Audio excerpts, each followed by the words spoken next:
Assalamualaikum warahmatullahi wabarakatuh. Yang terhormat Ibu Christine Gloria Tutu, Sarjana Kesehatan Masyarakat, Sarjana Teologi, Magister Kesehatan.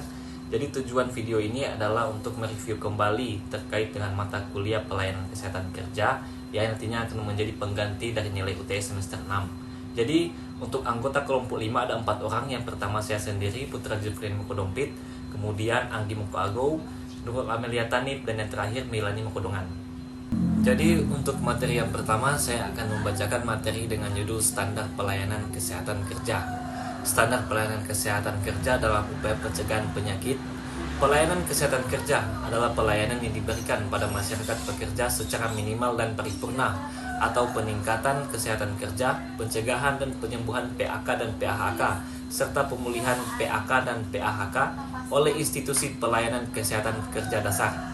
Kemudian ada kerangka dasar pelayanan kesehatan kerja. Yang pertama ada orientasi dan perencanaan.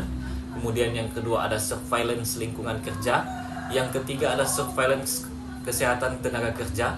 Yang keempat ada penilaian risiko terhadap kesehatan dan keselamatan kerja.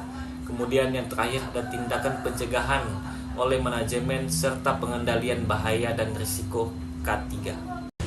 Baiklah, saya akan melanjutkan rangkuman materi yang kedua dengan judul Standar Pelayanan Kesehatan Kerja.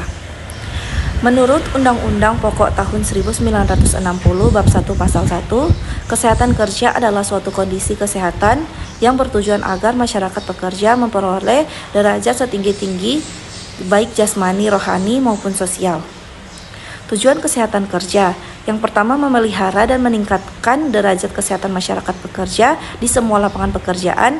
Yang kedua, mencegah timbulnya gangguan kesehatan pekerja yang diakibatkan oleh tindakan atau kondisi lingkungan kerja.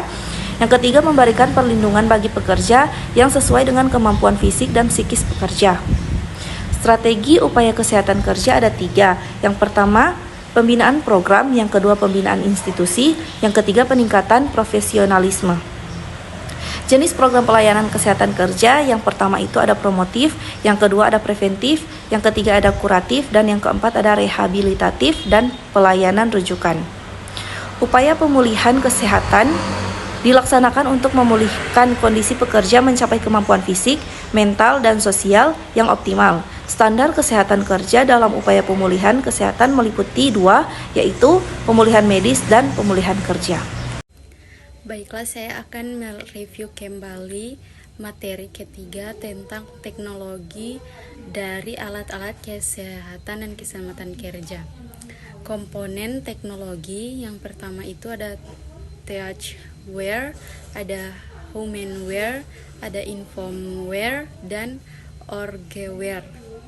Selanjutnya jenis-jenis APD, alat pelindung kepala, alat pelindung mata, alat pelindung telinga, alat pelindung pernafasan, alat pelindung tangan, alat pelindung kaki, dan yang terakhir itu alat pelindung badan. Baiklah, saya akan melanjutkan rangkuman materi yang keempat dengan judul Diagnosis dan Pelaporan Penyakit Akibat Kerja. Penyakit yang wajib dilaporkan: 1. Kecelakaan kerja, 2. Penyakit akibat kerja, 3. Kebakaran atau peledakan atau bahaya pembuangan limbah, dan yang terakhir kejadian berbahaya lainnya.